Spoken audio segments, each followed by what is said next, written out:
that have to go through that every time. But there's the streamers who, some of the streamers who do stream that find some pretty creative ways to pass the time. But it looks like we are off. M1 having some trouble getting off the elevator there. I apologize if I'm a little ahead. I don't quite have the proper time yet. Time sync. Well, that's okay then. Wonderful. Oh, I'm not really sure what's happening with M1. I think he has his controller set up wrong. Oh, the controls are probably... Yeah. Alright, so M1 needs to change his controls around. First race of the tournament, man. He has dash on select. Oh, he plays on keyboard. I was going to say dash on select. That's a really interesting way to play.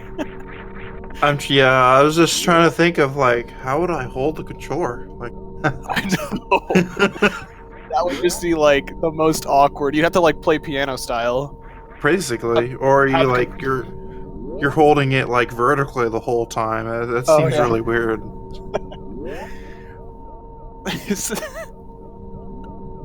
I'm so, like, thrown off by everything that's happened, I don't even... Okay. So, this is the series station. You want to end this Ridley fight as fast as possible. The way to do that is just to take a bunch of damage. Otherwise, you gotta shoot him 100 times. Which takes a while. So... How long did it take you to do that in your damageless tasks? In the damageless tasks... It took me... I got through the Ridley fight in the first day. The first day I spent about 7.5 hours on it. So that was from the very start through the Ridley fight. So I would say approximately like 6.5 to 7 hours spent on the Ridley fight to do that damageless. But I think that could have been shortened towards the end of the task because that was the first time I had any experience with tasking. So I was still figuring everything out. I was going pretty slow. So that's approximately the same amount of time it took me to get across bowling. It took me 7.5 hours to get across bowling. Yeah, the 4-4, 4-4. And one getting the quad fours, man.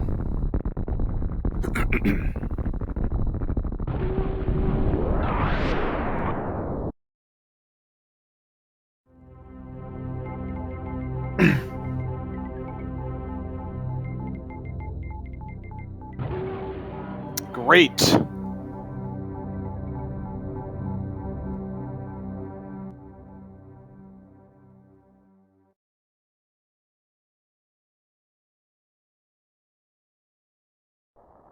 Perfect.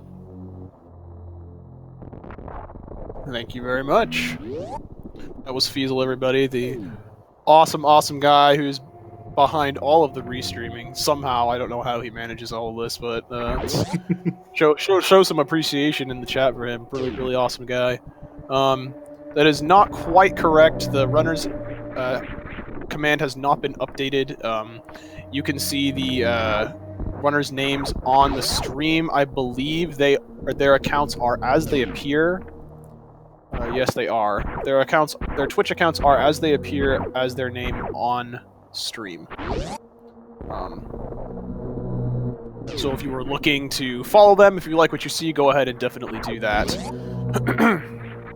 So this first part of the game, first about 5 minutes, always the same as for nearly every single Super Metroid category. So we see them go through series, get Morph Ball, missiles, bombs, and then the fun really starts.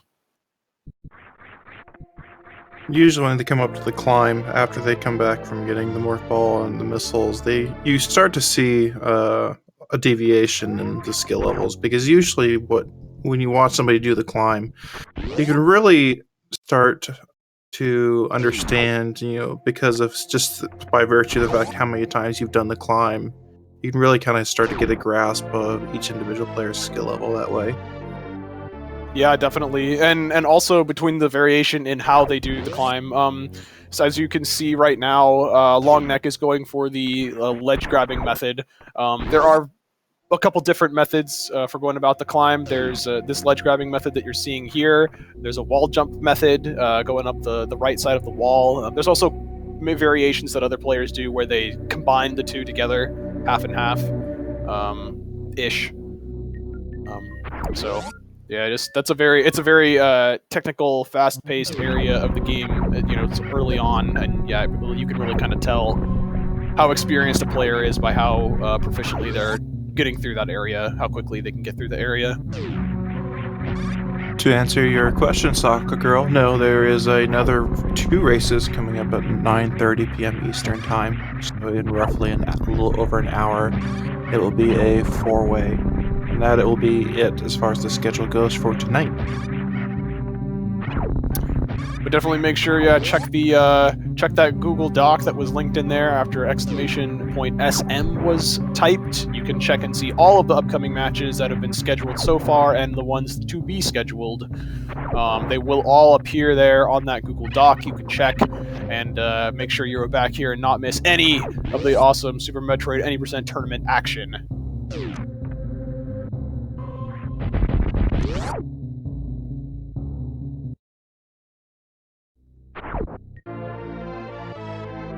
Players giving a little high five to each other as they pass through Bomb Chorizo. Longneckturtle having a little trouble with Alcatraz there, but 1 or 2 attempts. Not too shabby by any means.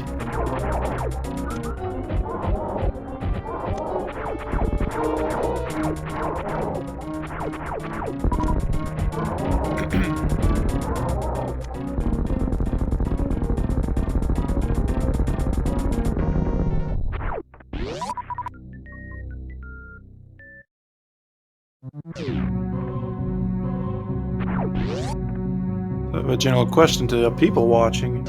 So far from you who have been watching the tournament, maybe this is your first match watching, or maybe you've been watching all of them, which if you've been watching all of them, kudos to you. I don't know how you did that. But what are some people's favorite parts about this tournament so far? What are you looking forward to? I know the way the scheduling has worked for this tournament, the first week, the top seeds do not have scheduled matches. So you'll start to see the top seeds, the top runners, Oats and Goats, Sweet Num, Zost, Foos, the CFP, and all those. You'll start to see those races start coming out, and it'll be interesting to see them run and how they do under the pressure. Especially a lot of them will be doing the new route. I'm kind of interested though, seeing what some people are looking forward to. What are you looking forward to, Wild, in this tournament the most? I'm looking forward to not dying in my matches, that's for sure. That's fair. That's very fair. Yeah. I mean, other than that, like I'm just looking forward to see like some really great matches. Like not necessarily good runs from people, but like quality like comedy of errors runs. I mean, those can be pretty fun too, right? I think maybe not for the runner, but as long as it's entertaining for everybody else, you know. I've already decided that I am going to have a really positive mindset about this. When I get my runs done, I'm gonna try my hardest to like put aside my uber competitive nature and just try and have a lot of fun with it. If I make a mistake, just laugh at it. Yeah, You know? and that's what this tournament, the whole tournament is designed to have fun. There's a reason that, we opened this up to all skill levels. It wasn't for there's that ultra competition that's still going to come out of it especially once we get to the single elimination bracket. But in the meantime, it's still for a lot of fun. A lot of these people who are in this tournament, they've never really done any sort of tournament matches. They've never been restreamed, and so a lot of these people are experiencing the nerves for the first time of just being in, some sort of publicized match of some kind. And so it's a new experience for them, and I think it's a good thing too, so that they earn that experience because, they at the end of the day, yeah, nerves are a real thing when you're doing these matches, and for some people, they're more affected by it than others. But you learn to, I guess, slowly get over that. You never get over it completely, but you learn yeah. Like I've already heard like some of the one runner is talking about like up until Fantoon, and I think he said he died at Fantoon, so it may not be terribly hard to figure out who I'm talking about. But there's a couple people that died at Fantoon, so but like he was saying that like his hands were kind of like the controller was kind of shaking his hands up until that happened, and it's like, yeah, I mean, it's a very new experience for people, and I think it's a good thing. But at the same time, it's still important to have fun. Really, one of the biggest goals of this marathon, if nothing else, one of the things going into it is, we have a lot of high PB times in here. We even have some people who actually, they've just started learning the game and they don't have times at all, at least on the leaderboards. And so, they're going into it, it's like, oh yeah, obviously their attitude is, I'm just going to do what I can and have fun. Yeah, and I think that's a really positive outlook and a really great way to like get immersed in the community, especially if it's like your first experience. Right. The Longneckturtle looks like missing crate quick kill, unfortunately. Yeah, still got 2 supers in, so still did quite a bit of damage beforehand, but so we'll see if he can clean up here. Whiffing one of those supers on the claw. It's pretty unfortunate. Although he has gotten 3 supers, all he needs is 1 more missile. There he goes. Crate is down. Excuse me.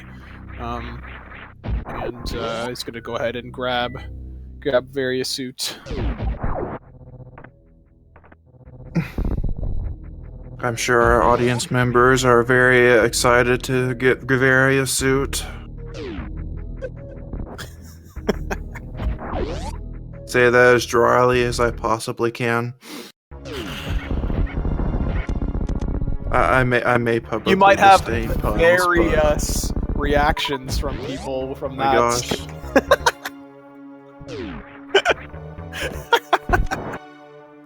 Wow, I don't think you understand the gravity of the situation here. Well, these players sure don't, Stray. Not yet, that's for sure. Oh, man. Whoo!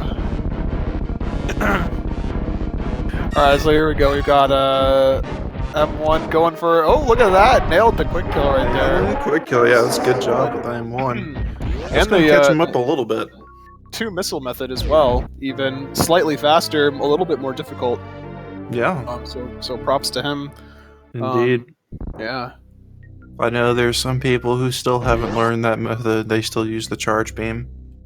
JRO. Yeah.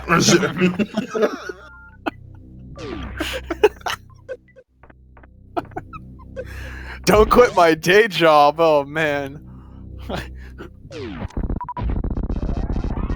I'm still working on getting a day job.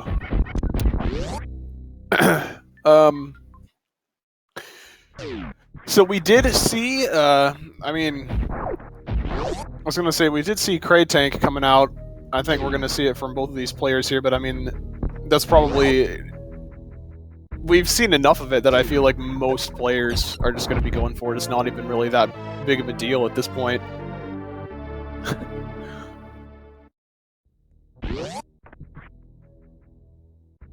Like we've mentioned during previous matches, getting the Crate Tank is not necessary. It provides with a little bit of extra health for this early part of the game, so for a little bit of extra safety. But it also allows for a little more comfortability doing strats that consume health, like more damage boosts, some shine sparks. Right. Most notably, the shine sparks after the first Northfire visit, going towards the wreck ship. There's a couple of shine sparks that consume quite a bit of health, and having that extra energy tank allows more players to be able to do that shine spark more comfortably without a fear of death.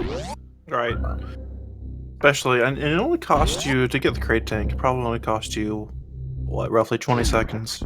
Yeah, it's really, and especially if your opponent is grabbing it as well. Like there's technically like a negligible time loss there if you're both going for it. Right. So it just depends on how quickly you do the room, and the room is very, very fast, so...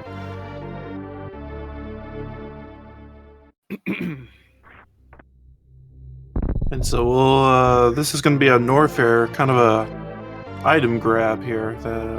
If you're not familiar with the old route, players after they kill Crate, they come into North Fair to pick up a number of key items. One of which we see Longneckturtle heading for right now is the speed booster. Apart from that, they also pick up high jump boots. The energy tank buy high jump boots along with the missiles there. They'll pick up a wave beam. And that'll be about it for their Norfair visit, so they'll be back to come dispatch Ridley later. But they have a more trollier boss to deal with before then. So you said that they're grabbing some key items, didn't you, Stray? You could say that they are. This is a lead-in for it, isn't it? You could say that they are hunting for key items, right? In Norfair? That one's not very good. Oh my gosh. Ladies and gentlemen, I may not make it through this match. I'm gonna go ahead and say that one was not my best work. I apologize, but for those of you not understanding, there are enemies named key hunters. Yes. So.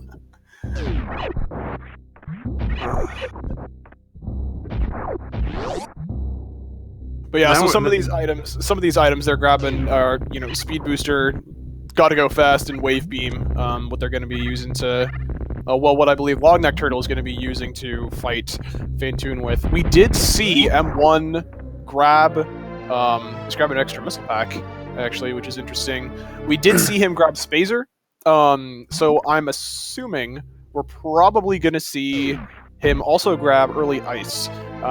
That's going to help him get up Red Tower, and then he'll probably be disabling it for a Phantoon fight, where he can get a 4-round by using charge shots. But we'll see a different method using X Factors coming out from Longneck. I'm gonna take a guess there. We might. M1 might end up disabling the beams as well too when it gets there. I don't know what he's gonna do. No idea. Yeah. Yeah, Spazer is a pretty comfy item early on. Definitely makes things a lot That's easier. different. Some enemies only take one hit to kill. Interesting. Yeah, it looks like Longneck actually heading to go get early ice. I guess he might not be entirely comfortable in heading up Red Tower without Ice Beam. So he's gonna use it so he's able to freeze the Rippers and get up there. It can be kind of difficult to wall jump around those Rippers and open up the block at the top and get through there. So yeah, it's learning how to do that when you start running the game is, wall jumping is already kind of a challenge enough to do consistently. When you're adding Rippers into the situation, it kind of makes you want to rage a little bit.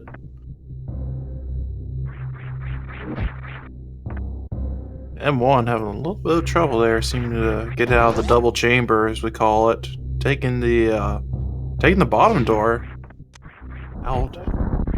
Yeah, it can be tough if you don't know, where to jump and where those platforms are. It can definitely be tricky. Just jumping blind up into those platforms can be a little bit confusing, especially since they're moving. You might even know where the platforms are when you fell, but they might have moved since you fell, and you might actually end up bonking into one of them from the bottom and fall back down. Yep. Your Red Tower is a place when you start running, and even after you start running for a long time, Red Tower is a place where it's easy just to lose a lot of time. Yes, but definitely. Having Ice Beam definitely trivializes it. Yeah. As it is the developer's intended way to get up Red Tower. Yes. We see M1 going to get early ice as well. The reason why we're calling it early ice is because it is actually faster to get Ice Beam on your way to Lower Norfair. But getting it earlier, is slightly slower, but it does allow for an easier ascent to the Red Tower, as we mentioned. Yep. As well as it does cause additional pause screens to disable and re-enable. Longneckturtle picking up the power bombs. Heading up to our old friend, Fantoon. If you could call him a friend. Good old buddy, old pal, Fantoon.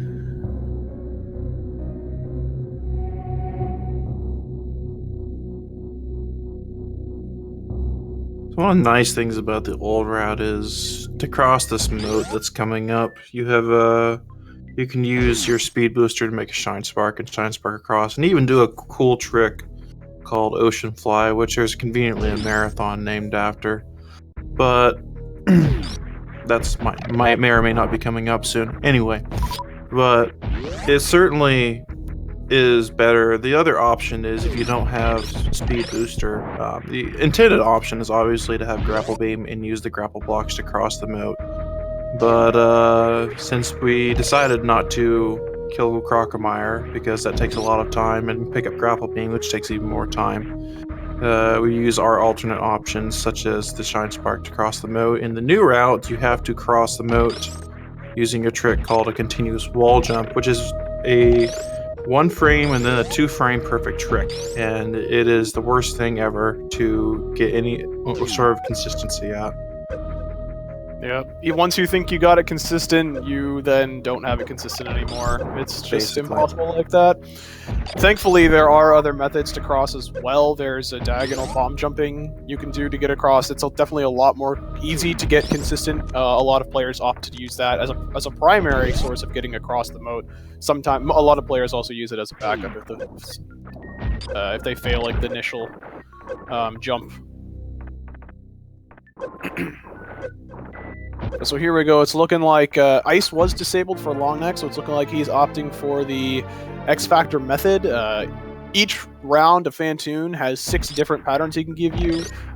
So in order to be proficient at fighting Fantoon, a player would need to memorize all patterns, all 12 total patterns, the movement necessary to get Fantoon in a proper position, for your X Factor to connect all 4 particles at once, in addition the timing for when you should charge. So it's looking like he's getting some pretty awful RNG here, getting 2 slow patterns in a row. Yep.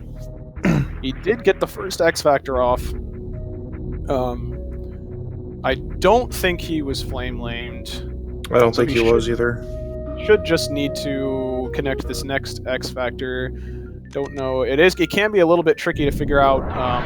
Oh, that time he did get flame lane. There was a flame that was just barely in the way, but he takes care of that, no problem there. The time difference for the patterns for Fantoon is roughly, anyway, if you get a fast pattern, it's about 1 second. Middle pattern, it takes about 6 seconds, and slow patterns take 11 seconds. So you're looking at a difference of 5 to 10 seconds, depending on what pattern you get, which over 2 rounds, if he gives you, slow versus fast, that's 20 seconds of time lost right there that you have 0 control over. Yep, the only control you have is how well you execute, how well you play the cards you're dealt. Yep.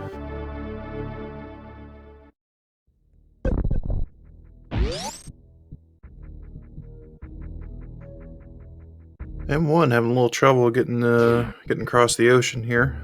Did a couple of vertical sparks there.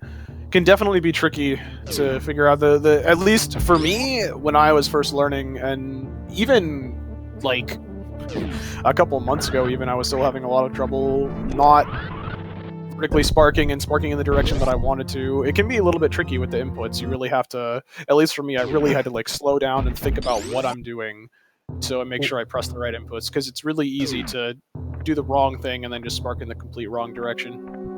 Wasn't it in? Well, wasn't it? I'm trying to remember if it was when Zos got his 4408 as the first time he got 28 in the old route. Didn't he shine spark straight up at the ocean? Can't remember. I think that was a thing. I can't remember. All I remember about that is when that game time came up, I was like yelling and like banging on my desk. I was like so hyped. It was really awesome to watch there live. I don't know if anyone else was watching it live when it happened, but it was pretty great. I believe it's still the only 28 old route. Yeah, I think so too. See what kind of patterns M1 gets here.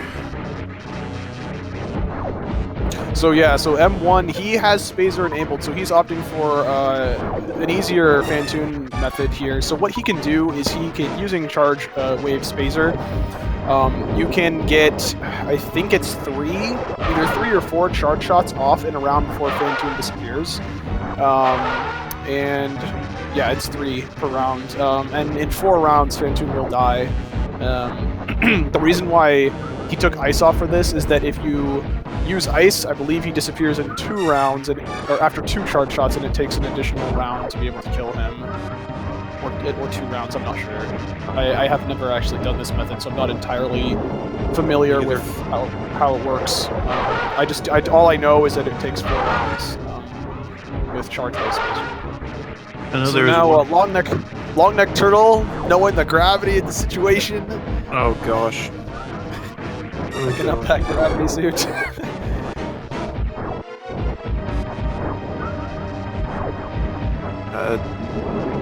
I've got nothing. Sorry. That's okay. I'm sitting here trying to think of something. But let's just get over this and move on with our lives. Yeah.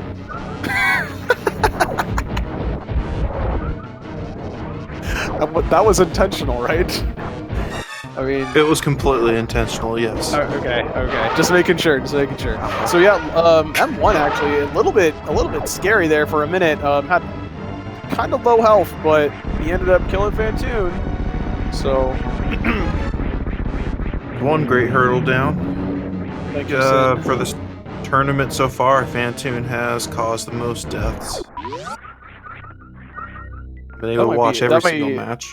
That might be something interesting, maybe to add to the Hall of Fame, is what claims the most deaths. Yeah. In these runs. Although that would be a lot more difficult to track since we'd have to go back and watch all of the. Right.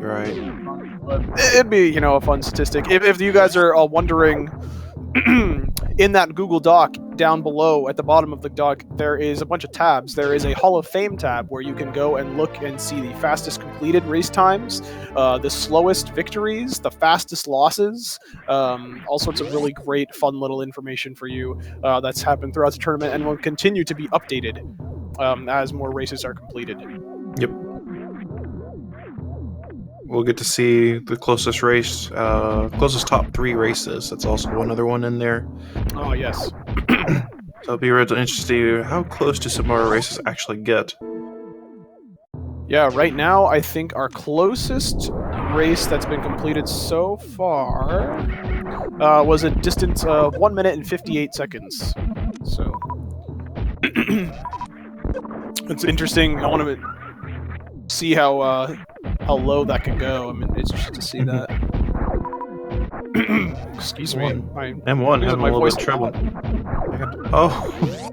M1 having trouble in the attic there.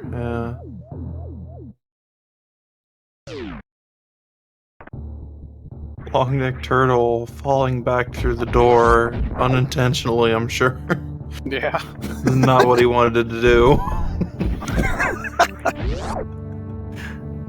Those are just the the complete failfish moments you have. That's like the coming into Criteria and you powerbomb to open the door behind you so you can also kill the crabs, and you just fall right back down in the door. You're just like, why did I just do that? Yep. In some of my early days of 100%, I would sometimes, going back through Bubble Mountain after getting Wave Beam, and killing the Gamers in the little morph ball maze area, I would shoot down and open that vertical door, and I would actually miss the jump across that little gap and fall down through the vertical door. Happened quite often.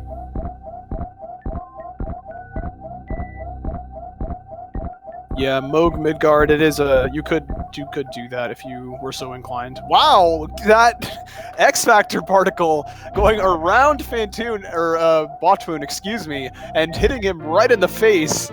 Now that is something you do not see every day. That was pretty great. Shoutouts to having 69 health from the long neck over here.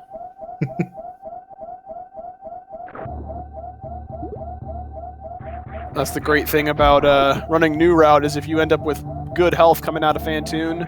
Typically, by the time you grab Gravity, you'll always have 69 health. Fun fact. I was not aware of this fact. If you have 199 going towards Gravity, you deboost off the waiver, putting you at 189, and then minus 120 is 69. Yeah. I never noticed that. I don't know why. Or maybe I'm just bad. Never came out with the health I should have. It's also been like way too long since I've even done old route. The new route has just destroyed me. Yeah, that's a new route thing. Getting that health.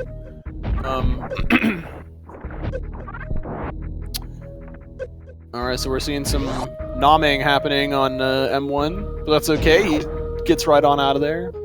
Continuing on, like nothing happened. I'm guessing he already opened up the the health refill at the bottom of Red Tower. I'm gonna go ahead and assume he's going back in there. Yeah, and there he goes. I would not have expected him to continue on with only 43 energy.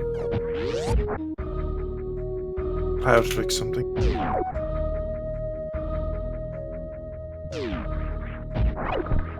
I gotta summon Batoon. That's right. Oh yeah. There we go. There it is. Alright. So Dragon's got some interesting strategies here. A lot of players, they open up with an X Factor and follow up with a Shine Spark. That X Factor isn't entirely necessary to get a 2-round off on Dragon, but it does get that little bit of extra damage in there. When you do Shine Spark Dragon takes 150 damage per frame that you are Shine Sparking through her, so it does do quite a bit of damage.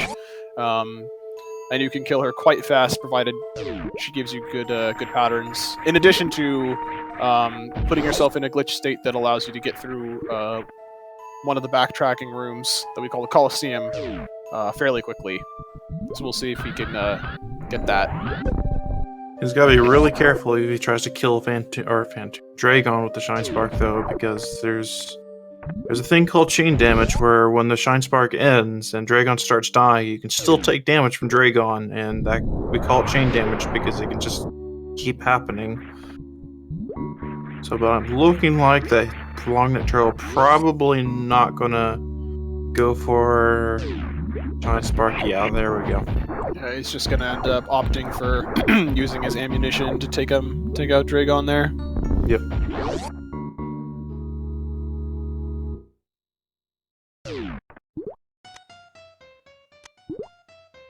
And one working on Botwood now. Too far behind. I don't think I caught it. Did Longneckturtle get happy? No, he did not.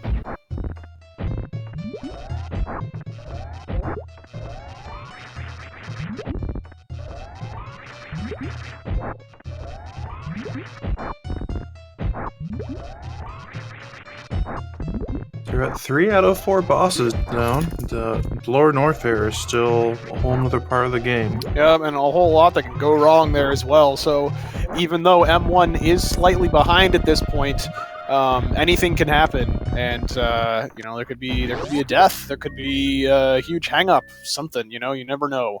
You never know. Could be a drastic change, turning of tables.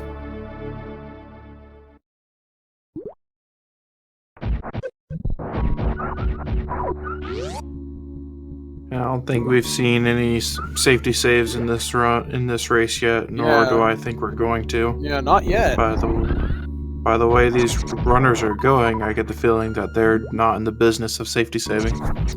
Yeah, not in the business, and I mean, there's still quite a few extra energy tanks they can get as well, which I'm probably expecting to see. I'm expecting to see probably five tank runs from these players, grabbing the Ridley tank as soon as he's dead, at least.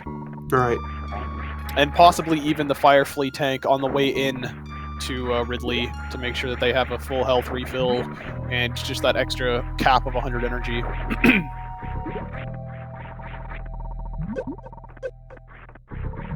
The Longneckturtle picking up plasma. I do have to say I've missed Plasma Beam a lot. Every time I've been watching these guys kill Mother Brain with plasma and kill Ridley with plasma, I'm just like, I miss you. Come back. Yep. Yeah, Plasma Beam does triple the damage. Charged Ice Wave Spazer compared to Charge Ice Wave Plasma. Ice Wave Plasma does triple the damage, so it ends the Ridley and Mother Brain fights so much more quickly, requiring a maximum or a total of 20 shots instead of 60. Yeah. And one starting his Dragon fight. Let's see how this goes for him. Yep, so it looks like he's not opting for the X Factor beginning, but like I said, it is not required to be able to 2-round Dragon. If you get good sparks and good RNG from Dragon, if she goops on her second time around. And the power bomb to get rid of the goop. Looks like he's using his ammunition instead, so he's not really going to try to Shine Spark Dragon. Yeah, it looks like he just wanted to open up with that one spark, and now he's going to be doing the rest of the fight with charge shots and ammunition. I remember when I started learning this game, learning how to short charge in Dragon's room consistently was one of the big hurdles I had. Harder than it looks to, and I still have trouble on time to time. It just decides, no, you're gonna have trouble doing this now. And I think, yeah, you think you're in control of the game, but really, the game is controlling you. True. Your life, your dreams, your ambitions, they're all gone.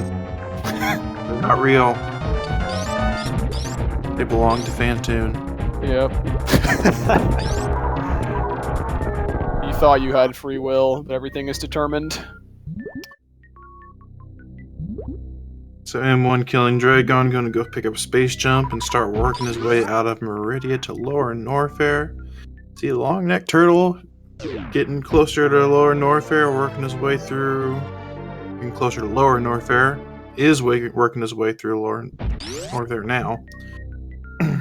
Yeah, so now that M1 has Space Jump, hopefully he can somehow jump in the lead by closing the space between these two players. I don't know. I thought that was a bit of a jump. Oh my god. You guys all love it. You love it, Stray. You love it, chat. You know you do. Don't I even feel lie. like we should start calling this Super Mock Droid. Ah. 3 out of 10. Trying too hard. Yes, I agree. I agree. I am trying really hard. Maybe I should prepare some material for next time. But there is a little bit of a there's a very small amount of downtime between this race and the one after, so maybe I can get some material. Oh, looks like Turtle's stream went down for me. Let's see if it. Yeah, it's buffering for me as well. And somebody's posting picnic baskets in his stream. Ah, crap! I typed that wrong.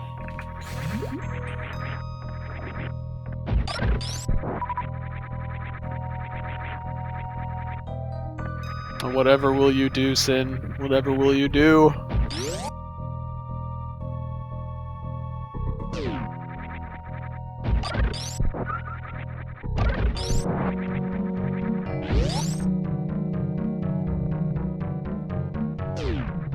So hopefully he comes back pretty soon here. Do you know if does Long Run on console or emulator? I believe he's on console. Judging by the, I don't know, but judging by the quality of his game capture, I'm gonna assume that it is on console. Right.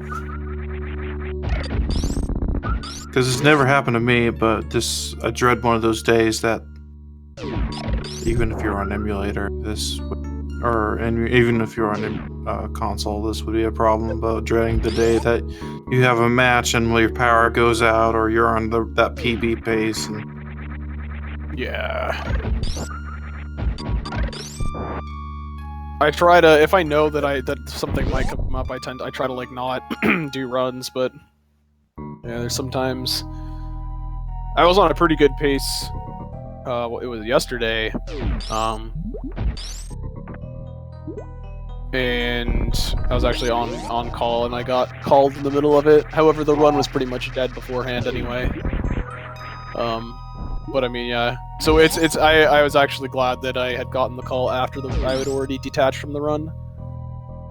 So looks like internet probably went out at a minimum from what people are saying. From what Cintiq is saying. Yeah.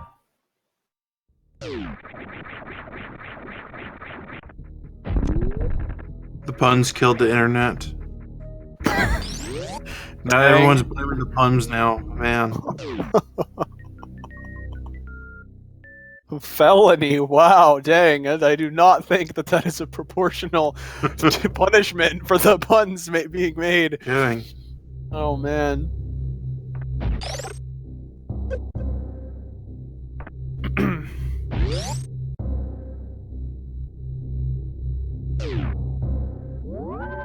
Oh, so we do see a safety save coming out from M1 here.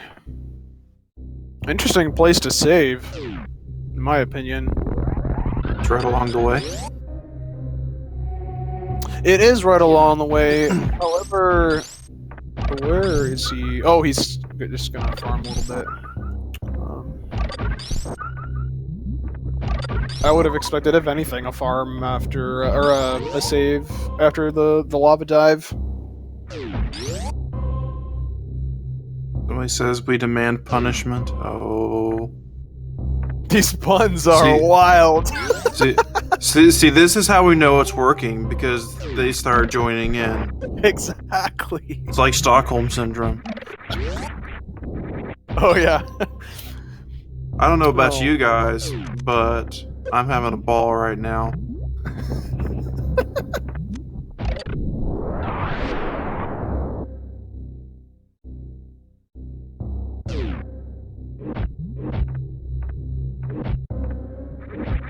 We're having so much of a ball that we are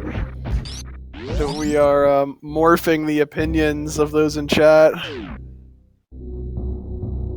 Nah, never mind. I'll leave. I am trying too hard at this point. I'm trying way too hard. Oh man. I'm hoping that Longneckturtle's internet, or whatever the case is, does come back up. Yeah, according to SRL race rules, you do have to be streaming for your race to be valid. Right. I'm sure there is leeway for if it goes down and it comes back up, but I mean, I'm gonna go ahead and assume if you finish your race while your stream is offline, it is not going to count. I mean, they can't even done the channel if they don't have internet either. It's the whole other problem. Yeah, that's a good point.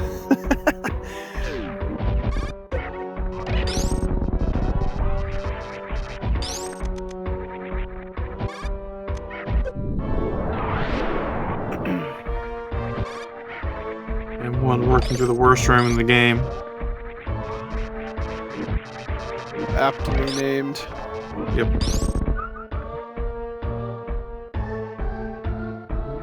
What do they call this? Are you still seriously pushing these Metroid puns on us?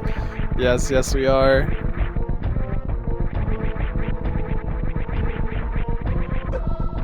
Oh, falling down an amphitheater from all the way at the top.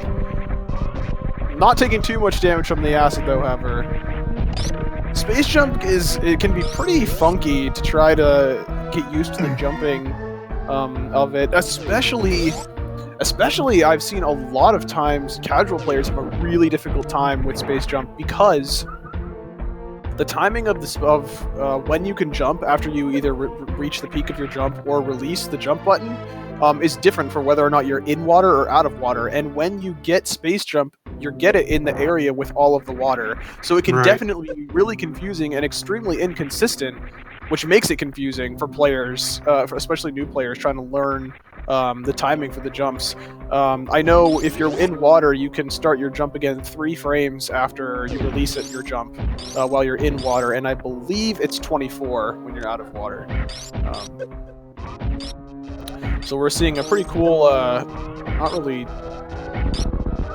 sure what M1 is doing. He's deciding to kill these key hunters here. You did see an interesting technique from him called hitboxing. When you have Plasma Beam, you're actually able to run through enemies during their invulnerability frames if you shoot them with Plasma Beam without getting damaged. So it makes getting through those key hunters pretty quick and painless. The way you said that, I was trying to think if is there a pun there? There is.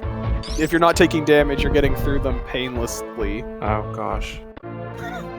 It's getting bad because now I'm missing them. I'm missing the key point here. Oh yeah, you know what? Maybe he was killing the key hunters because he wanted a power bomb. That might be it. Because now he's got to get PBs of shame. If you don't do proper power bomb management, you do have to grab those extra power bombs there to continue through, because those blocks are power bomb blocks. You cannot get through them any other way. So.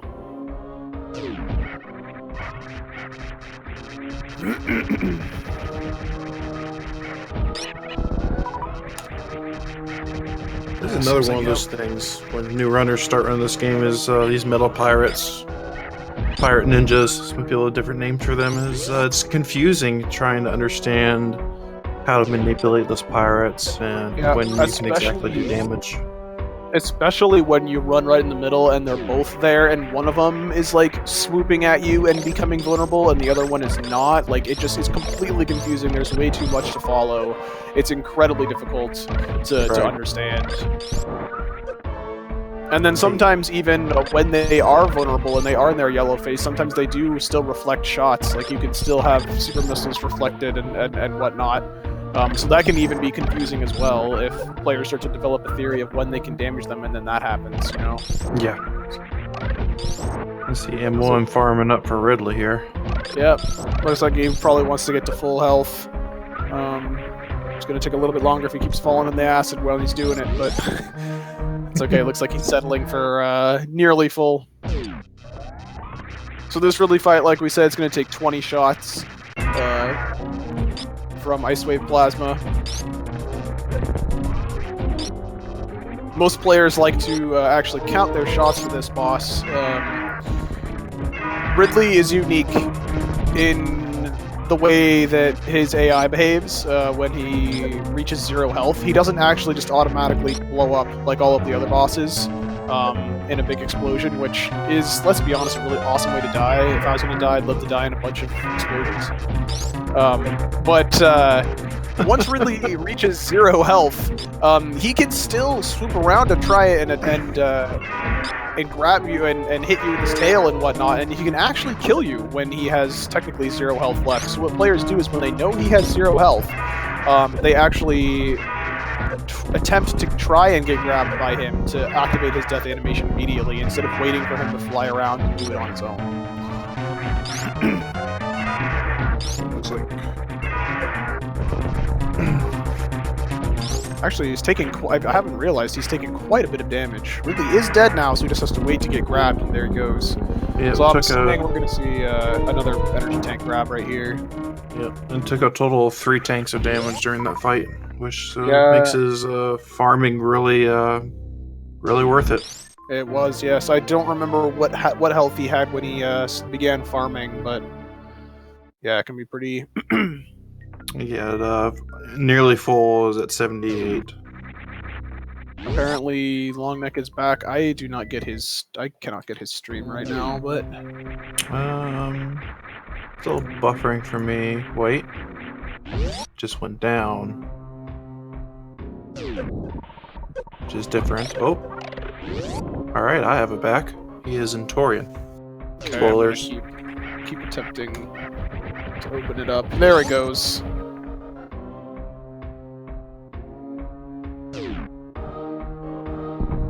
There we go. Now we got him. Let's see if I can get these synced back up here.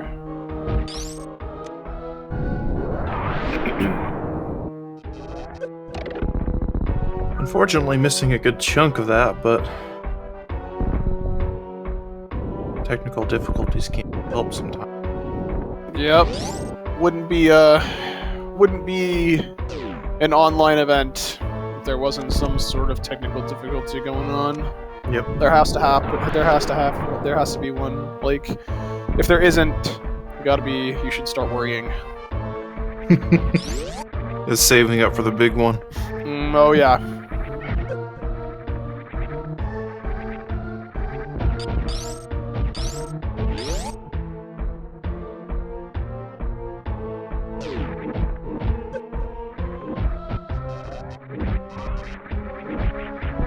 The M1 trying to get over these boulders here. Boulders of the run.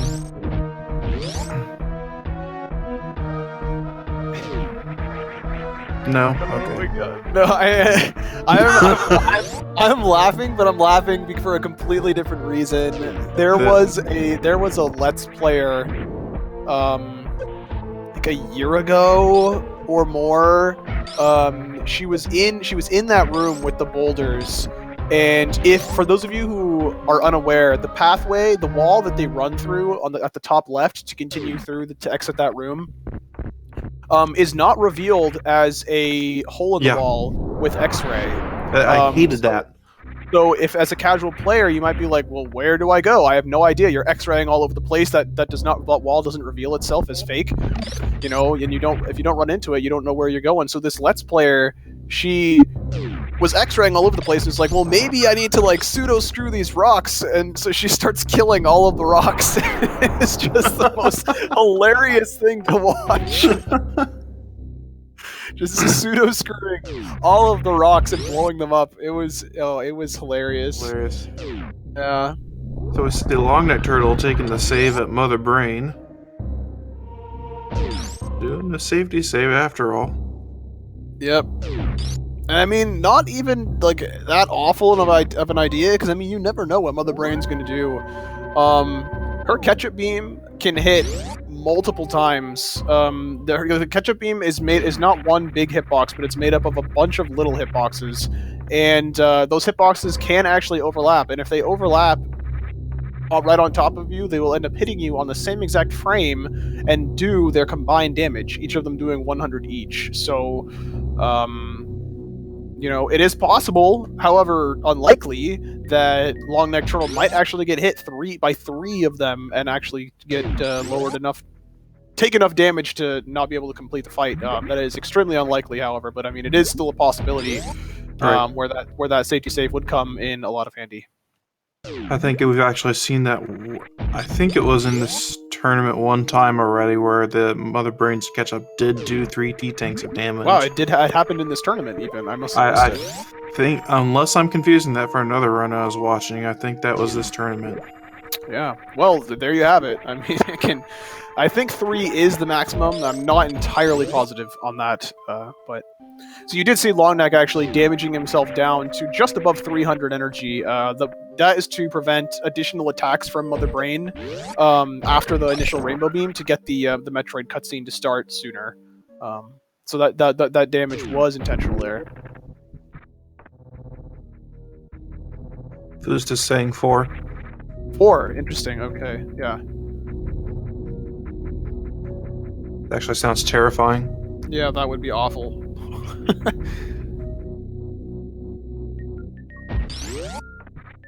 The ketchup shot is the red beam that Mother Brain shoots out of her hand when she has taken over 3/4 of her health.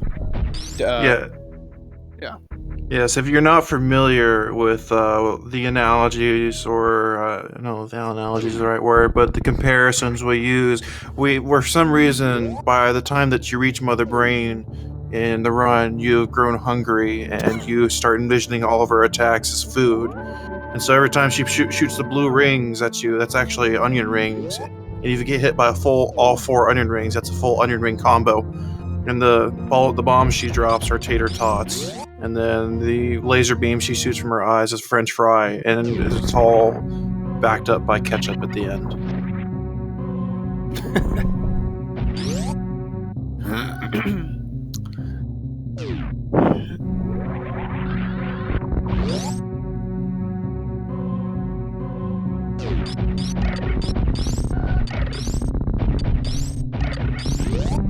M1 making it to Toriad now. Longneckturtle finishing off Mother Brain 3.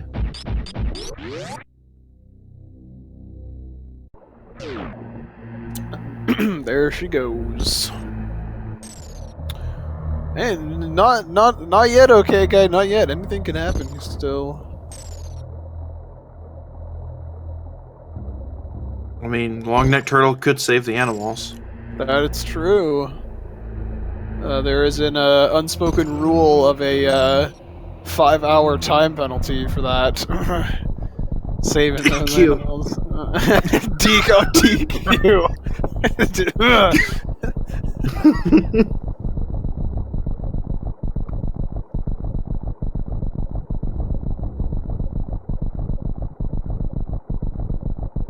Save a real animal, folks.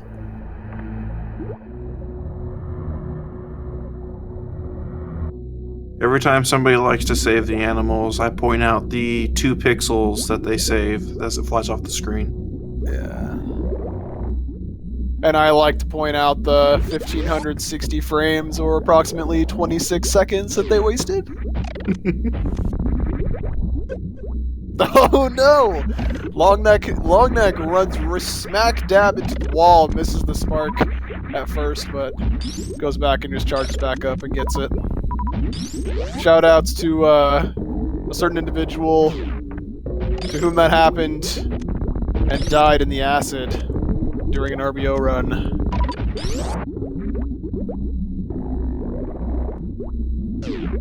Wait, are you talking about me? No, I'm not talking. I'm talking okay. about Oats. Because I was like, if that happened to me, I shut it out from my memory. No, I believe it was Oats. Okay. Oats and Goats did an RBO run and died in the acid in the escape. That's awful. Yes, yes, it is. So M1 having a little bit of trouble getting that Metroid off, but finishes it off. But yeah, so we've got Longneck finishing up this run with a race time of 56 minutes and 30 seconds. So congratulations to him.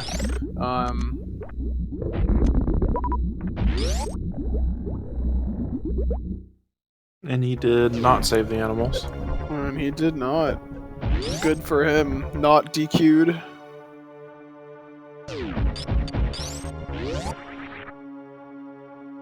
Cintiq, please. Calm yourself.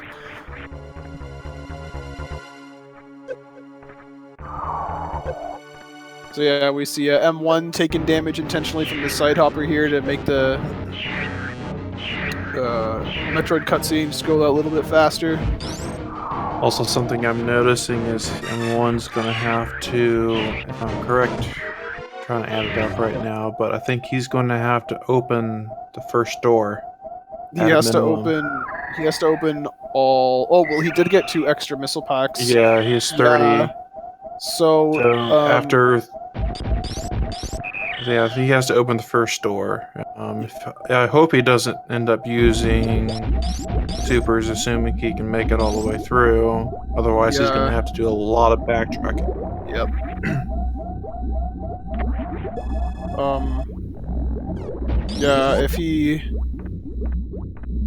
If he does use supers, technically he still can complete this. Yeah. He does have enough missiles to break the glass on Mother Brain completely, and then go all the way back, refill all of his missiles, because 30 missiles is exactly the amount that you would need to be able to kill Mother Brain. Once the glass has been removed. So yeah, he does know. Yeah, so he's gonna go ahead and open those 2 doors. So hopefully he knows what he's doing. He's good. Yeah. So.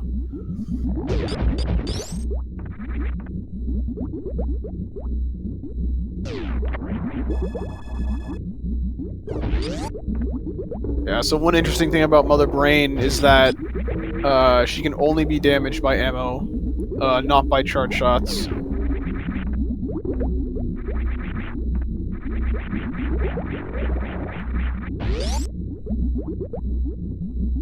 That would be really interesting, though. However, I was just thinking, if Mother Brain 1 could be damaged by charge shots, how that would change the run. Would we only get 5, 5, and 5?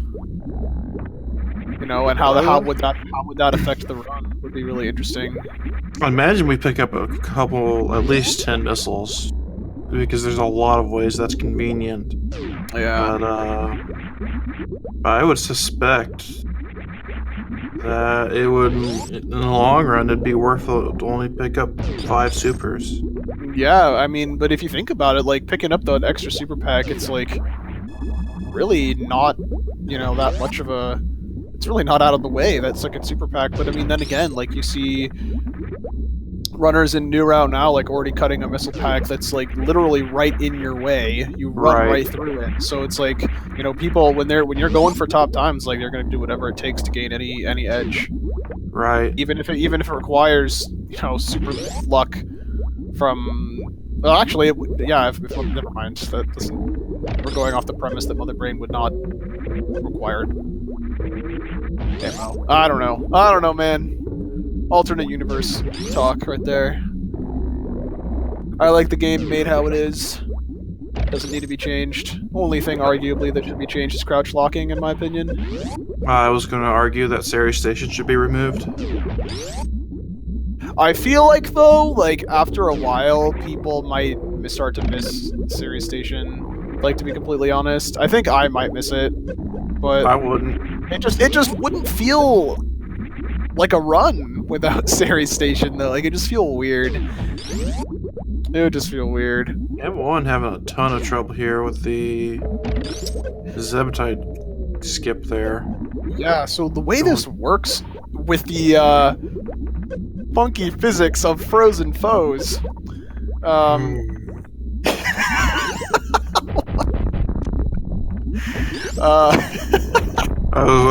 wasn't ready. Anyway, continue. The way it works is you freeze the Rinka, and in doing so, you can actually align yourself to the Rinka instead of the outer boundary of the Zebetite.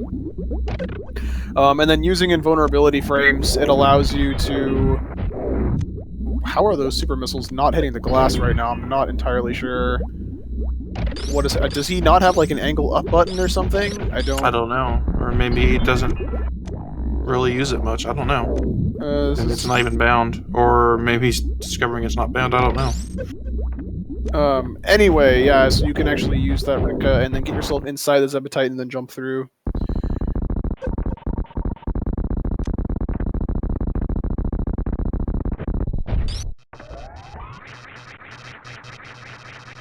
Yes, 458. He does use keyboard, yeah, but I mean, he should still have all the keys bound. Right. Unless... Now, the only time that only... Go ahead. Like he did at the beginning of the game, if you remember, he had to go in and fix one of those bindings, so maybe there's something else still wrong. Maybe, well, I mean, he's using it now, so... That's true. I don't know what was going on.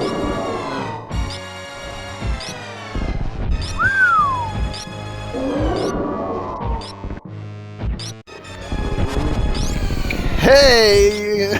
Oh, man. Yeah. Alright, we're in the clear. That was, took a lot of damage. But that's fine. He's good.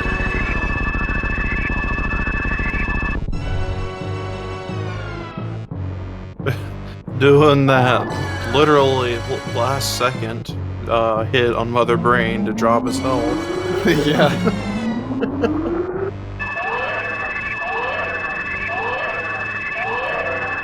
So as this race is wrapping up, we have 2 more races coming up next after this one. Stay tuned, though. We do have DJ Machete versus, and I'm sure I'm butchering that. He can correct me because I know he's in chat watching. DJ Machete and Typo are playing each other, and Ninja Cloud and Abortion Shark. I believe it's DJ Majet. Jet? I'm not. I think so. Even so, I'm like completely off base here. Yeah. Majet. Okay, there we go.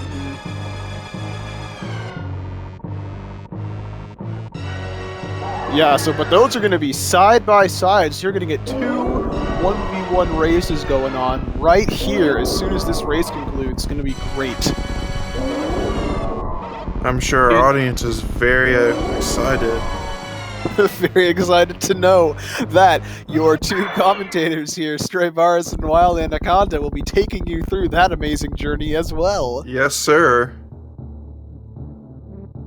So if you're not staying for the runs, stay for the commentary, man. If you're not staying for the runs, stay for the puns.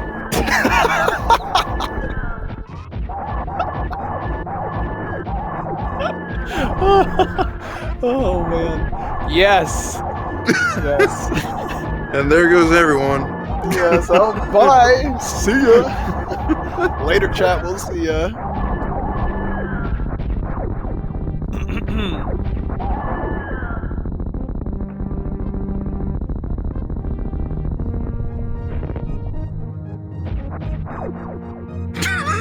Oops. Oh man. Oh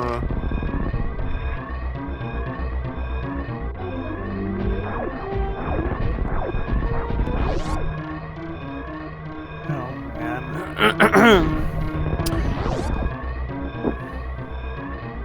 Give it time that M1 gets here for the escape.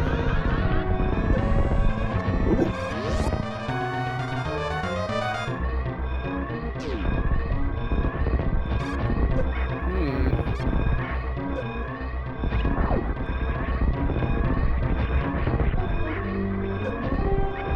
See, I'm having a little bit of trouble in room 3 here. Or 4. Those pirates are all over him, my goodness. I know. Oh man! Alright, finally make it past the. Oh, I spoke too soon! You got. They are just Getting jumping bodied. back and forth. Oh my god! Jeez! Those pirates are more ruthless than the ones in the worst room. My oh Good my. The good news is they don't do as much damage. That is true, they don't do nearly as much damage.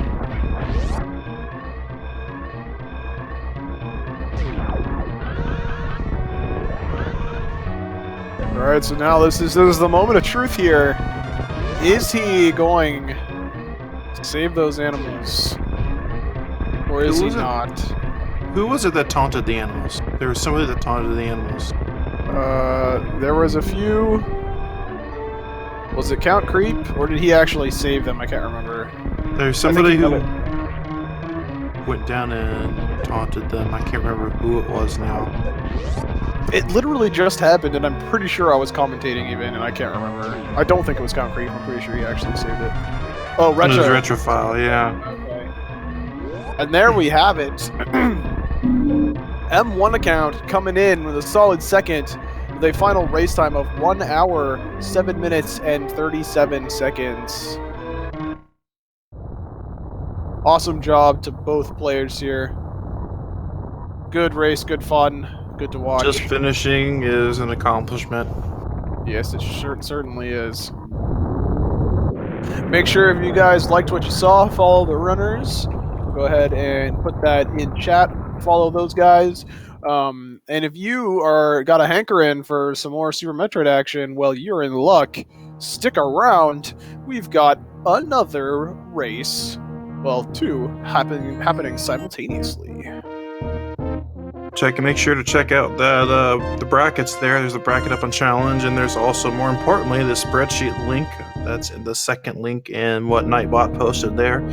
If you want all the information for all the matches coming up, all the stats, who's in what groups, who's going to be playing who, when, that is the spreadsheet to check, though. So you can keep that open, favorite, bookmark it, you can keep it up on your tablet all the times, even print it out, which is not going to do you much good because it updates all the time. Whatever you want to do, though, to try to keep up with what's going on, that spreadsheet is pretty much where it's at. Do you love speedruns? Do you love other speedruns of games other than Super Metroid? Well, you're in luck because this is the channel for you.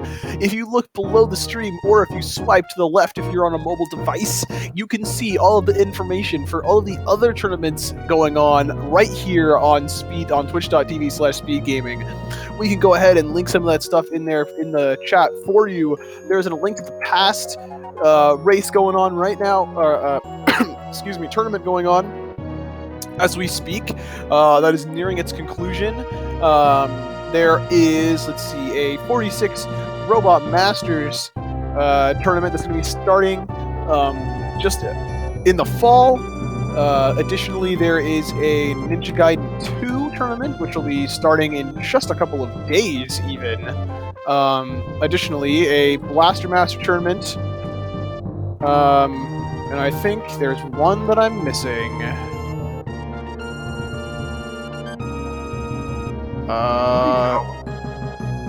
Is it? Okay, yeah. You named off all 5. Great. Okay, There's yes. no- Those are all the up and coming and currently happening tournaments for all of your to satisfy your speed running itch. Come back here. Each of those links should have all of the information that you need to figure out when races are happening and whatnot. So make sure you come back and see that. But for right now, we've got more Super Metroid. So stick around, folks.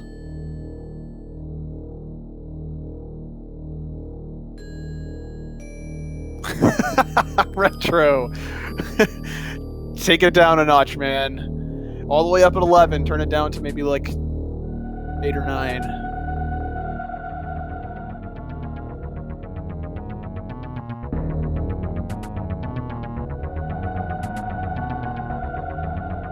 I'm trying to get live streamer to work and it will not work for me.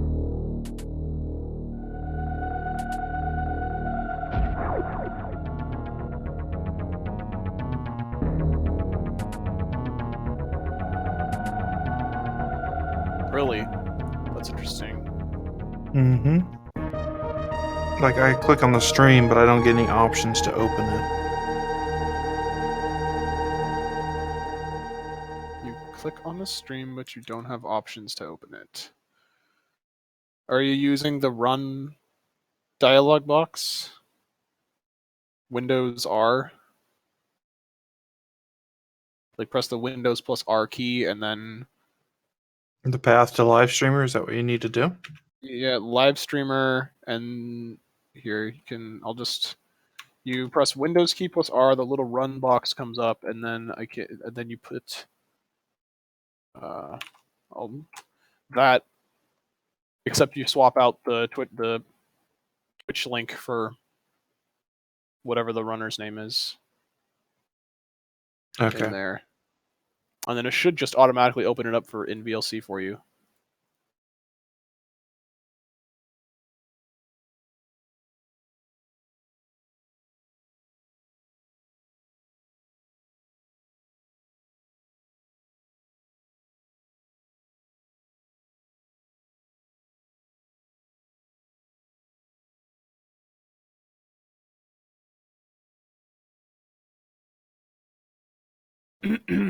Alrighty.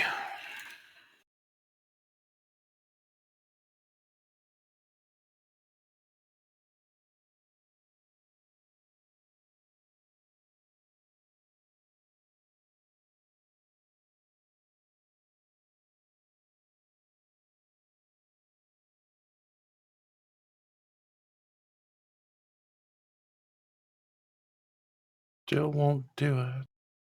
Really? That's weird. Do you have VLC player installed? And then did you install the live streamer? I assume you installed the live streamer. Apparently, I don't have a version that installs unless I'm missing something here. So where is it's in the message of the day of commentators in the paste bin. Need to check. And then there's There we go. Yeah, the one that's linked there. Yep. The exe.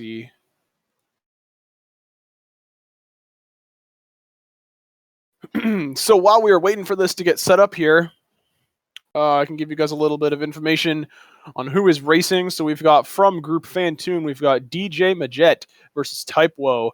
And from Group Spazer, we've got Ninja Cloud versus Abortion Shark.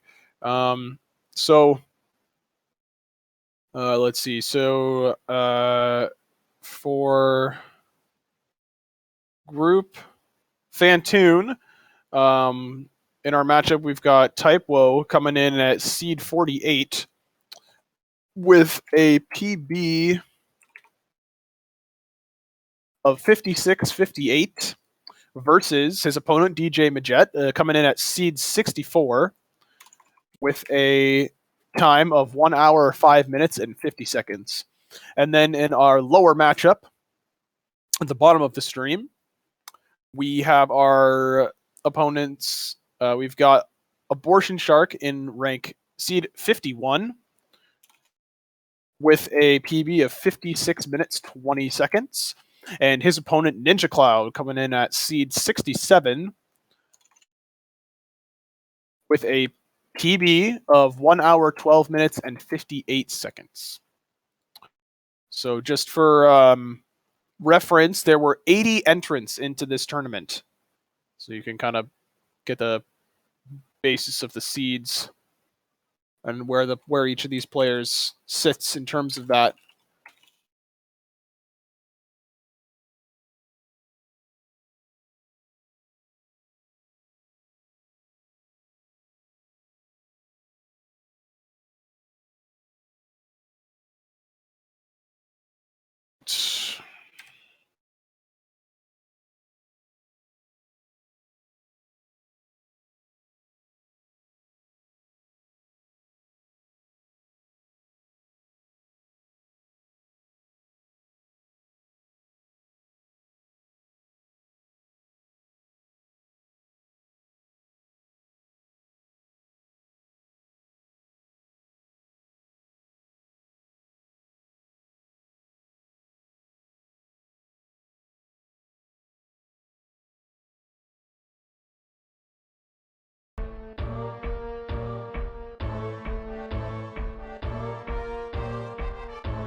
Alright, so it's looking like we are just missing Type Woe from the race channel.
So I believe as soon as Type Woe gets in the race channel, we should be good to go and get this race underway.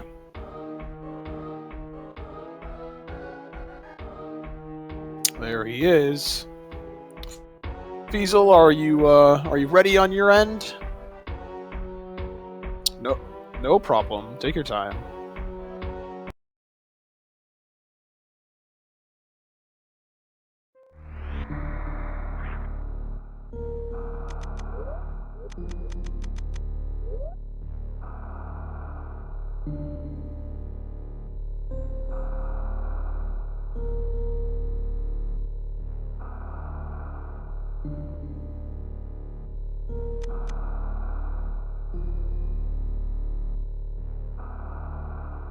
All right, sounds wonderful. So we're just waiting for all these races to ready up.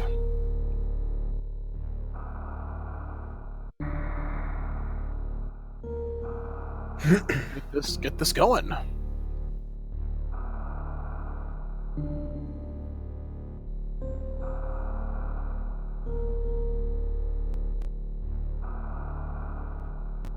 right, and here we go. Countdown has begun. Good luck to our runners. Good luck to our runners.